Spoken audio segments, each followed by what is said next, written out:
It's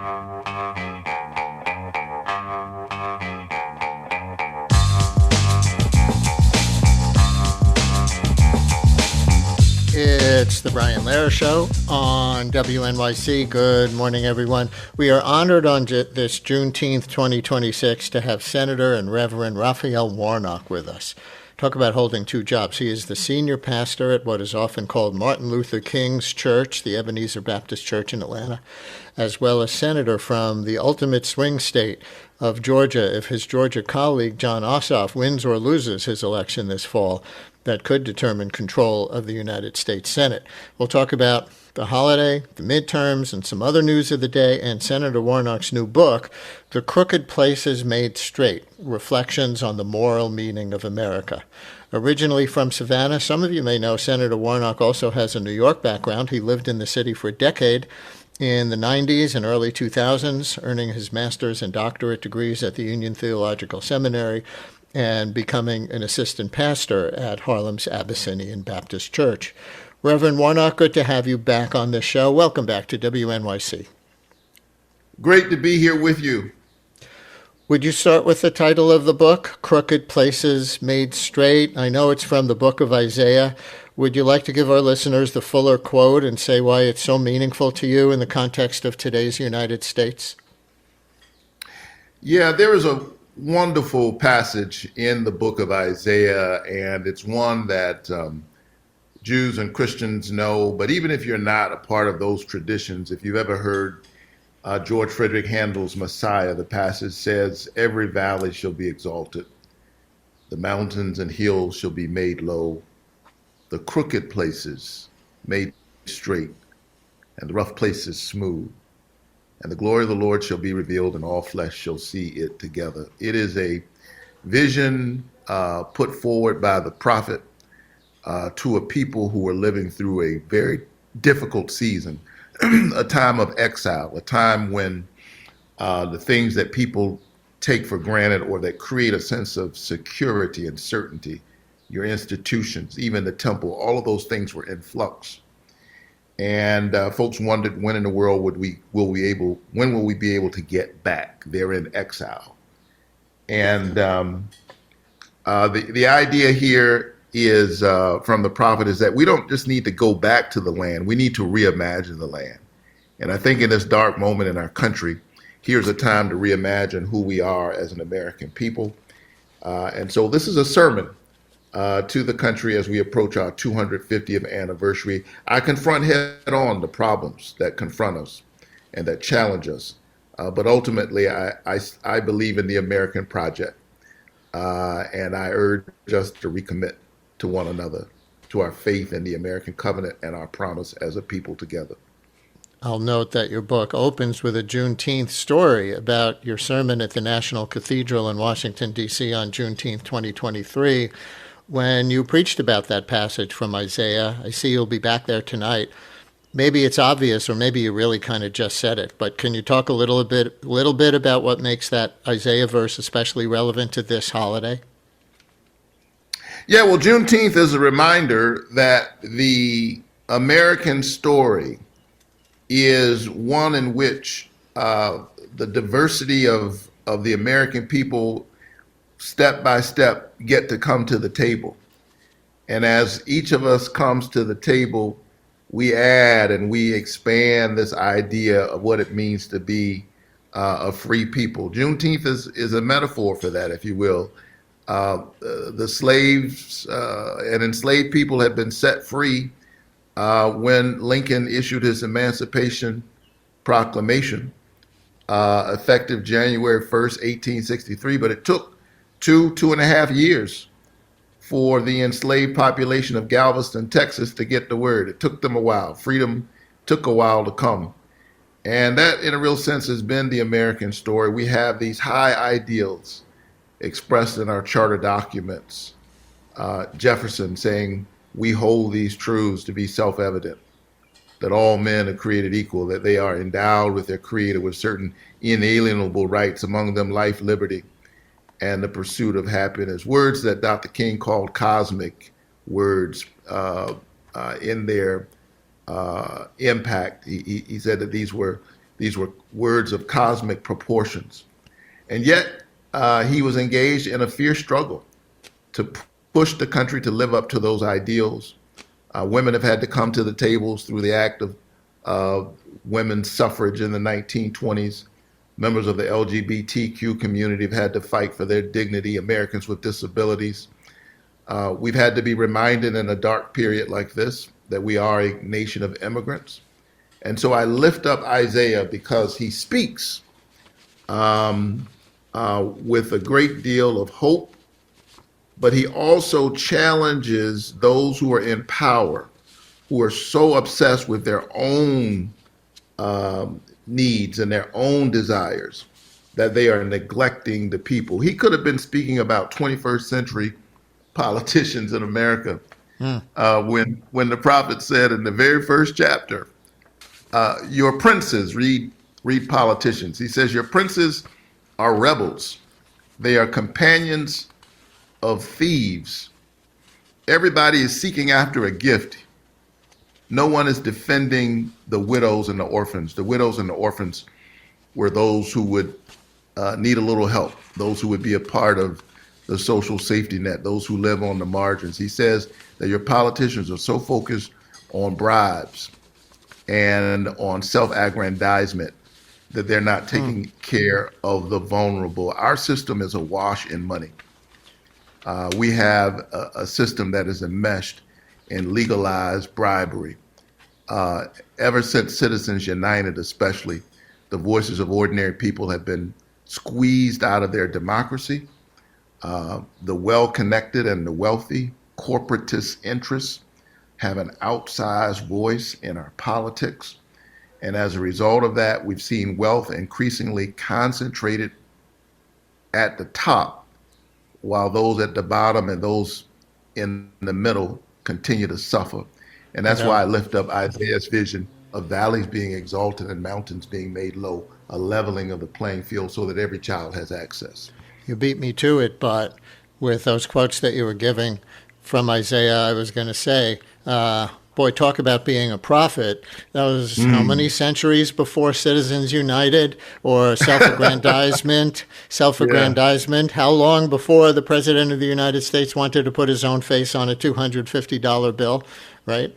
Listeners, who wants to ask Senator and Reverend Raphael Warnock a question? 212-433 WNYC 433-9692, or reflect on the meaning of Juneteenth, or the book of Isaiah, or Matthew 25, which we will mention, or just anything you always wanted to ask Senator Reverend Warnock but never had him over for dinner. 212-433 WNYC, as we discuss news of the day, the largest state of the country, and his book, The Crooked Places Made Straight, Reflections on the Moral Meaning of America. 212-433 WNYC, call or text 212-433-9692. One more thing, precisely on the passage. Considering that you think democracy is contracting in America right now as much as you do, that's a very optimistic passage. The crooked places shall be made straight, and the rough places smooth. I mean, it would be hard to find good odds for that on the prediction markets right now. How do that passage and your assessment of the country fit together for you? Well, the passage helps us to take the long view. When Isaiah speaks, the folks have been going through a dark night and have been at it for so long that he's told to speak tenderly, to comfort my people. And I think that if you look at the history of our country, there is the temptation to give in to cynicism, even despair. But I think we have to take the longer view, recognize that we've had dark days before, we've had tough moments before, and we got through them. Our country goes through periods where the democracy expands, and it goes through moments when the democracy contracts. And contractions, as any woman who's had a baby will tell you, it's painful. It's painful, but that pain also, on the other side of it, is promise. Contractions are necessary for new birth. And I think as we take stock, at what is happening in our country. Because, look, Donald Trump is a problem, to be sure, but he's also symptomatic of a problem. There's a reason why he was elected twice. There's a spiritual sickness in the body politic and in our nation that needs to be addressed. And so I think this contraction moment gives us an opportunity to think about who we are, about the ways in which the system was not working for a whole lot of people, even before Donald Trump showed up, which explains how he came to power. It gives us a chance to think outside of the box, to ask, how can we create a country where every child has a chance? And I say that as someone who sits in the United States Senate, but was raised in public housing. I'm a kid from the housing projects, grew up in the 80s, but my beloved country gave me a narrow but realistic path to where I am now. I earned 4 degrees. I'm the first college graduate in my very, very large family. I went on to become the pastor of one of America's iconic churches led by Martin Luther King Jr. And now I'm a United States senator. What keeps me up at night is that I know that it would be harder for me to get there now if I were that kid than it was for that kid growing up in the 1980s. Mm-hmm. Sliding backwards, I think Americans feel it in their gut. There's a reason why across Republican and Democratic administrations, when you ask that polling question, wrong track, right track, consistently people say wrong track. And I think it's because over the decades, people are seeing a yawning chasm, a growing divide between what they ought to be able to realistically expect from their government and what government is able to deliver. And there's some systemic reasons for that.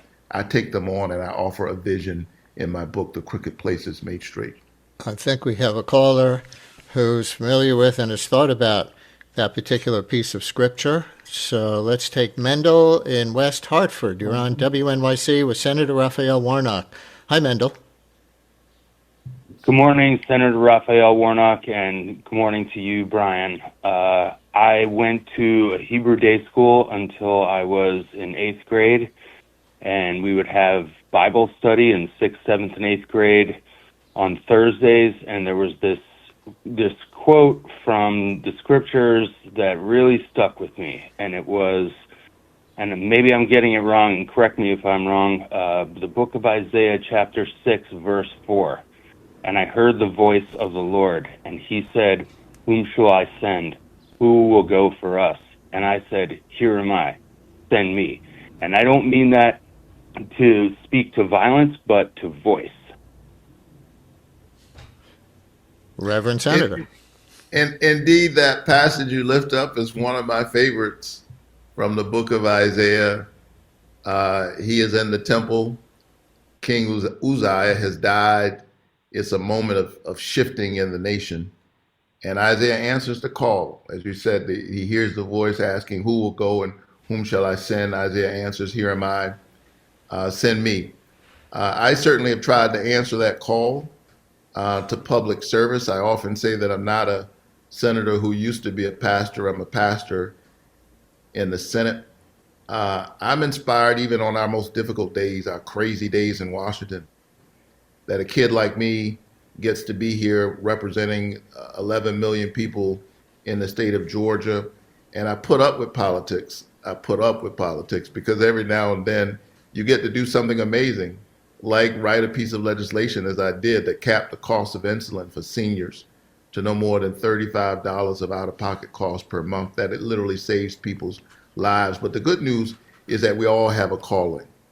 And Howard Thurman, who has been such an inspiration for me, the late, great Christian mystic, said, "Ask not what the world needs. Ask what makes you come alive and go and do that, because what the world needs is people who've come alive." Whatever your passion is, find a way to serve humanity, to push our country forward. And I think if you give yourself over to something bigger than yourself, you'll find yourself in the process.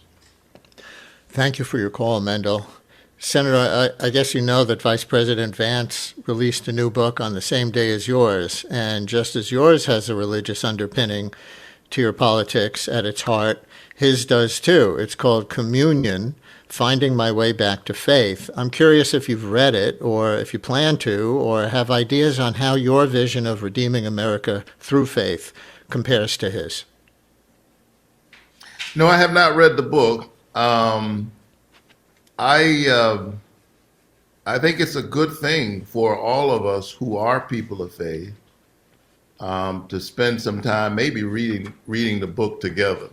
And let me be really clear, because I want the audience to know that while I am clearly a Christian pastor, I don't want to live in anybody's theocracy.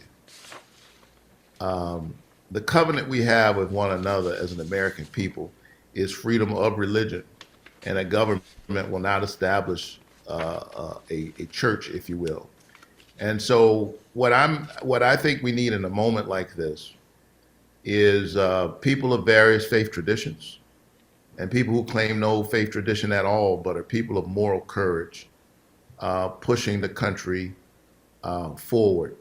I will say this, that I'm struck by the fact that J.D. Vance, who is a new Catholic convert, would so quickly attack the Pope.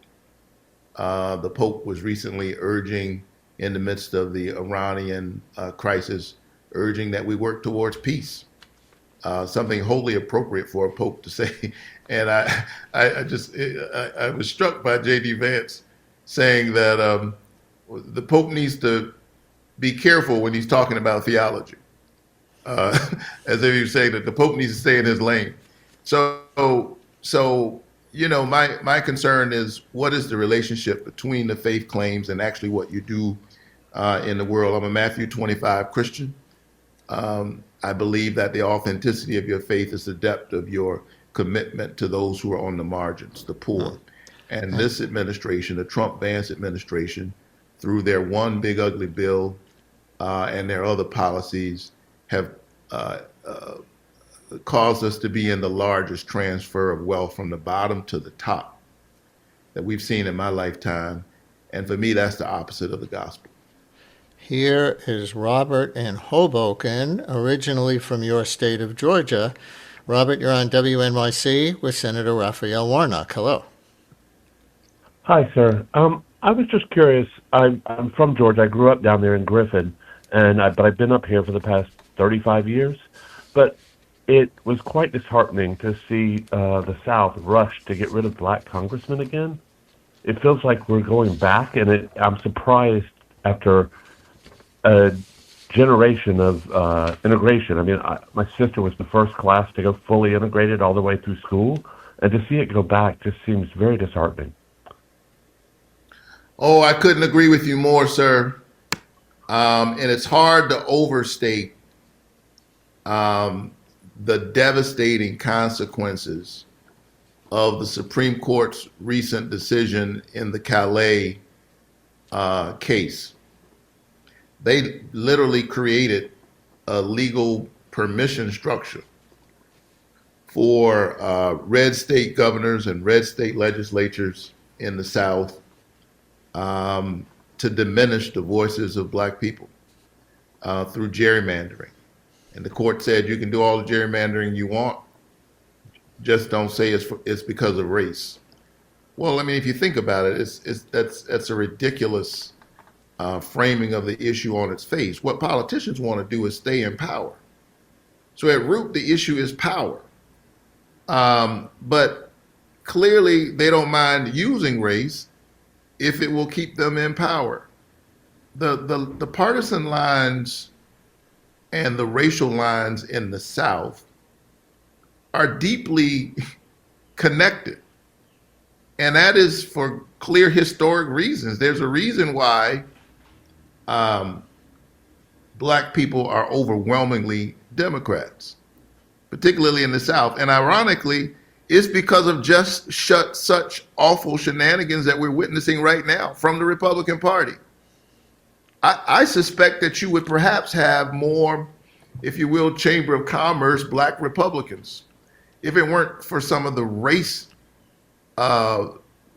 the racial politics of the GOP, which has gotten worse in recent years. The last time the voting rights law bill was signed into law, the voting rights law was reauthorized, George W. Bush, Republican, was president. It passed the Senate 98-0, but in more recent years, the Republican Party has taken a decided turn towards the racial past of our country. Donald Trump is gaslighting us every day with his politics of division. And we're seeing an awful race toward the bottom in the South. That's a very meaningful benchmark to remind people of, that 98-0 vote under President Bush to reauthorize the Voting Rights Act and look at where we are now. And I wonder, though, with the Supreme Court throwing out most of the Voting Rights Act in that respect you were just discussing, I see that your state of Georgia, despite state government being run by Republicans, just declined to go down that road. What happened with that as you see it? Oh, the people rose up and said, no, we're not taking this. And I was glad to join them. I went down to Georgia this week, and even though we're in session, I hate to miss votes, but I missed a couple of votes in Washington in order to try to defend the votes of my people in Georgia. And they stood up. And I think, quite honestly, politicians in Georgia were afraid. They got cold feet because they know that the people intend to hold them accountable come November. And we're still going to hold them accountable for the ways in which they are doing the bidding of Donald Trump as he has all of us under these awful tariff taxes that have raised the price of virtually everything, as he's cut $1 trillion out of Medicaid, causing rural hospitals to suffer, kick 15 million people off of their health care, and taking us into this illegal war. Listeners, if you're just joining us, my guest is Senator and Reverend Raphael Warnock. On this Juneteenth, he has a new book called The Crooked Places Made Straight, Reflections on the Moral Meaning of America. I see, Senator, that you also had recently a 30-minute meeting about faith in politics with Speaker Mike Johnson, another Republican leader like Vance, who speaks explicitly about Christianity informing his politics. And I see that you both issued fairly friendly statements afterwards, if you accept that characterization, about the importance of direct conversations about those differences. But it began when you condemned the Republicans' $1 trillion in Medicaid cuts as going against the spirit of Matthew 25. So would you talk a little bit about Matthew 25, and also if you think your dialogue with Mike Johnson can lead to anything productive except respectful disagreement? Well, I'm a Matthew 25 Christian, where Jesus said, I was hungry and you fed me. I was thirsty, you gave me something to drink. I was sick and in prison and you visited me. I was a stranger, an immigrant, if you will, and you welcomed me. And someone asked the Lord, when were you hungry? When were you thirsty?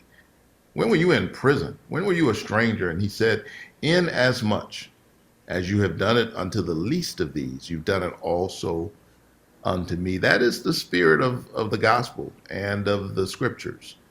That when we look into the eyes of our neighbor, particularly those who are struggling, we get a glimpse of God's face. And I don't understand how folks who read the book that I read would put forward these cruel policies that we're witnessing under the Trump-Vance regime. And so I said this a year ago. The speaker just recently heard it. I was struck by the fact that right before they cut $1 trillion out of Medicaid, the speaker gathered in a very public manner with other legislators. They joined hands. They kneeled in a public space. They began to pray. And then after that prayer, they passed a piece of legislation that cut $1 trillion out of Medicaid, calling it waste, fraud, and abuse. Now, in a big government bureaucracy, is there going to be some waste, fraud, and abuse? Sure. And we ought to go after it. But they cut $1 trillion out out of Medicaid. There's not that much waste, fraud, and abuse. You're calling the people waste, fraud, and abuse. That legislation kicked 15 million people off of their health care.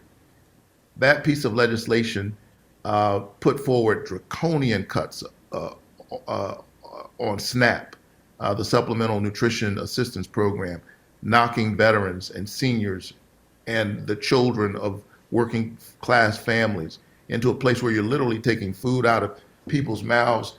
And most of them are the working poor, by the way, contrary to the ways in which poor people are maligned in so much of our politics. These are the working poor who are being crushed by these policies. And my question was, how do you pray for your neighbor and then turn around and pray on your neighbor? That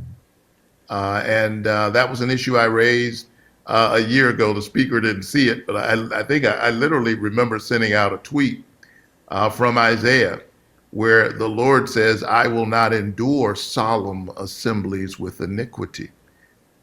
Though you pray many prayers, I will not listen. First chapter of Isaiah. Your hands are full of blood. Cease to do evil. Rescue the oppressed. The commitment to the poor and oppressed is central to what it means to be a person of faith. What I learned in my conversation with the speaker is that he has a very individualistic and private view of faith. He believes that faith is about personal piety. Isaiah expressly condemns leaders who express a kind of piety that is inconsistent with their policies toward the poor. That recalls, for me, I'm sure you don't remember it with everything you've done since, but your appearance on this show in 2014 for your book released that year, The Divided Mind of the Black Church, Theology, Piety, and Public Witness. And that was your theme, right? Contrasting religious goals, individual salvation versus the public fight against racism and other public evils, right? That's absolutely right, Brian. And you got a great memory. Who would have known when you interviewed me way back in 2014 that I'd be in the United States Senate? But as you point out, I've been thinking about these issues a long time. And I talked about that divide and what it has meant for our country. The reason why you could have the oxymoron of oxymorons, a Christian slaveocracy, is because of precisely that argument, that the issue is souls. The issue is personal piety. And it was okay to enslave a people because, the issue is their souls, not their social standing. That kind of faith is a dry as dust religion, in the words of Martin Luther King Jr., a faith that says it's concerned about the souls of people, but not concerned about the social conditions that strangle the people. It is in deep contradiction to biblical faith. And I intend to hold Christians in this country, many of whom are the loudest Christian voices in this country, accountable for what I view as a distortion of our faith. All right, we're going to continue in a minute with Senator Warnock. Lou on Staten Island, we see your call, another one right to that passage in Isaiah that is the title of your book, The Crooked Places Made Straight. So Lou and other people and other things with Senator Warnock right after this.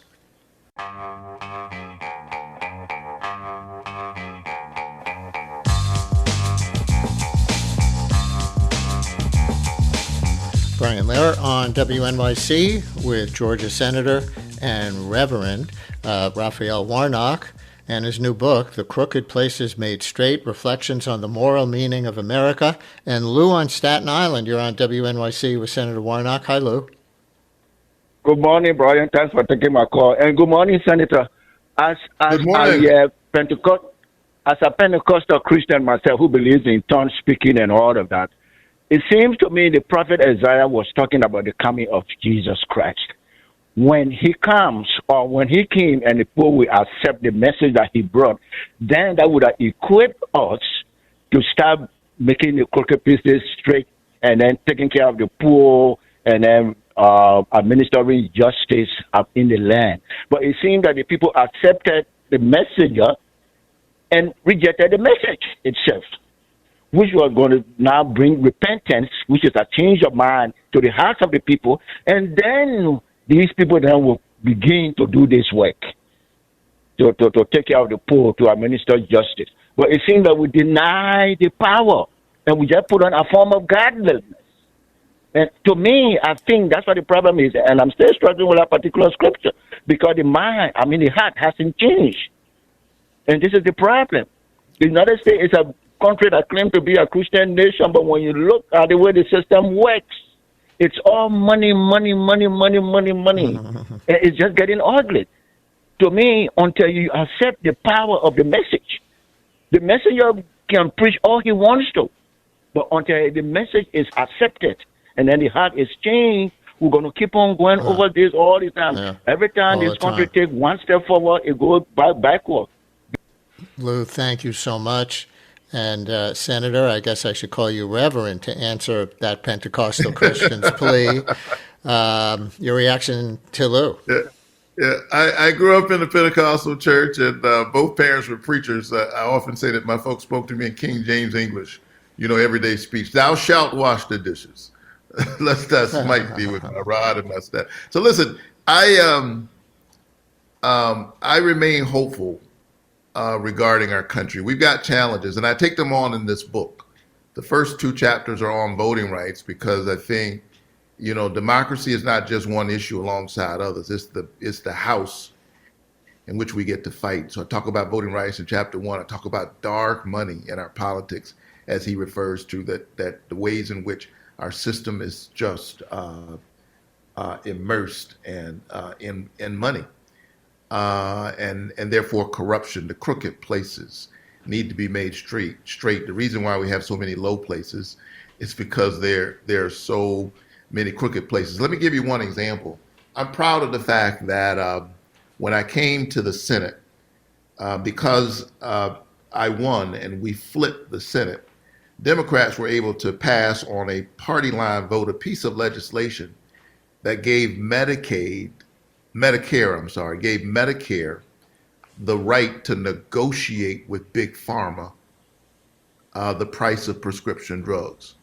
So think about that, first of all. We had to pass a law so that Medicare could negotiate, that in a capitalist society, the buyer gets to argue with the seller about how much they're going to charge. Before that, it was illegal.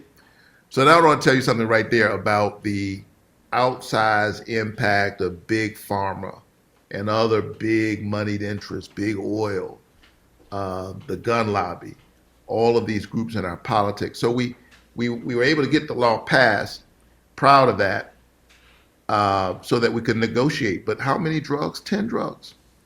Only 10 drugs. And it took 4 years for that law to take effect.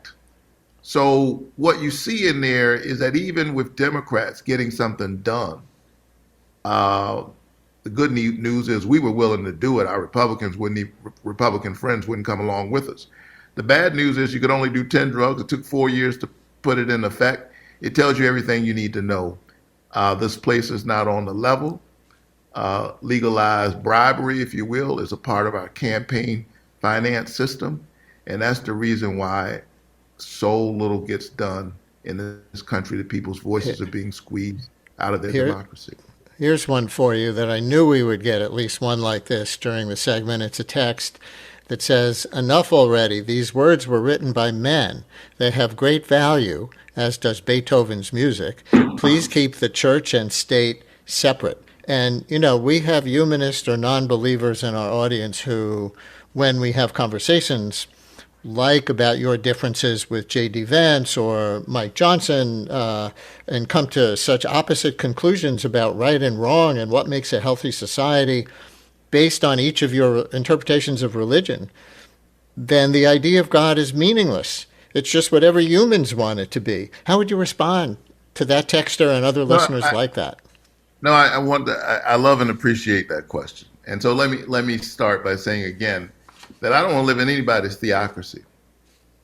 I am deeply concerned about the emergence, the growth of Christian nationalism in our country. I believe in the separation of church and state. I don't bring my creeds to my work in the United States Senate. I have written this book based on the prophet Isaiah because I think the puny vocabulary of politics is too small a language for what ails us. I do think America is suffering from a kind of spiritual crisis. But I don't bring my creeds to my work. I bring my values. Values like love, compassion, justice making, truth telling, looking into the eyes of your neighbor and seeing their humanity. But those are values that are resonant in all of the great faith traditions and in people who claim no faith tradition, but are people of moral courage. And so I invite my friends, and I mean that, all of my friends, including my agnostic and atheistic friends, to the table, because that's the covenant that we have with one another as an American people: freedom of religion, if you want, freedom from religion. But I would say to some of my friends who are atheists, sometimes when we're talking, I discover in the midst of our conversation that if for God in their experience, they are rejecting God, they are rejecting the racist, misogynistic, homophobic God who is so in line with power at the top that you're crushing people on the bottom. If that's the God they're rejecting, I don't believe in that God either. And I think that we have some places where we can have some conversation about what it means to have faith in one another. Though even that makes it sound like man is inventing God more than God is inventing man. But I know we have just a couple of minutes left, so let me finish with a big picture question. Based on the various ways you've been describing your concerns here today about the contraction of democracy in America and so many other things we could have touched on, I mean, Americans concerned about racial inequality in particular are mostly playing defense now with the Trump administration in office. Medicaid cuts that you talked about are one example. Also, they're so bent on eliminating any policies that explicitly address racial inequality. They're trying to end affirmative action in any school or workplace, despite the vast wealth and income and education disparities that persist 60 years after the Civil Rights Acts. I don't have to tell you. They even blocked medical grants to programs that just keep statistics on racial health disparities. But here's my question. Decades of policies prior to Trump didn't fix it. The 2020 census found white to black household wealth was 10 to 1. That's a long-term number. What do you think it would take to actually make significant progress on that? Well, I think our commitment to creating an equitable society, a country that embraces every kid, have been half-hearted. The backlash against the civil rights movement started while Dr. King was still alive. Yep. It's easy to forget because we've so lionized Dr. King in mythic terms. It's easy to forget that at the time of his death, he was not popular. He was one of the most unpopular figures in the country the last 2 years of his life.